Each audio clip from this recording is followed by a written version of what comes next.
இன்றைக்கி உளுந்து முறுக்கு செய்கிறதுக்கு நான் 3 டம்ளர் புழுங்கல் அரிசி எடுத்திருந்தேங்க. நீங்கள் எடுத்திருந்த அரிசி எல்லாத்தையுமே 4 டைம் வாஷ் பண்ணிவிட்டு 3 to 4 மணி நேரம் ஊற வச்சுருங்க.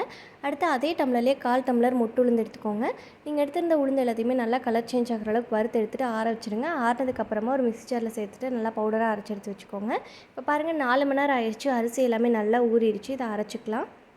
நான் இன்றைக்கி கிரைண்டரில் தான் அரைச்சி எடுத்துருந்தேங்க. நான் இன்றைக்கி சொல்லியிருக்க அளவுக்கு 50 முறுக்குலாம் கிடைக்குங்க. இப்போ பாருங்கள் அரிசி எல்லாமே நல்லா அரைப்பட்டுருச்சு. கடைசியாக தேவையான அளவு பொடி உப்பு சேர்த்துட்டு மாவை தோண்டிடலாம். 1/4 ஸ்பூன் பெருங்காயத்தூள், 1 ஸ்பூன் சீரகம், 1 ஸ்பூன் வெண்ணெய் சேர்த்துட்டு வறுத்து அரைச்சி வச்சுருந்த உளுந்து பவுடரையும் சேர்த்துட்டு இந்த மாதிரி நல்லா பிசைஞ்சு எடுத்துக்கோங்க.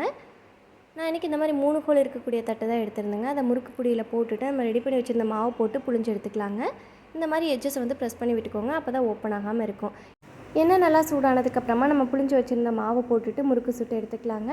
ஃபுல் வீடியோவை கண்டிப்பாக செக் பண்ணி பாருங்கள். அவ்வளோதாங்க, ரொம்பவே ஹெல்த்தியான உளுந்து முறுக்கு ரெடி.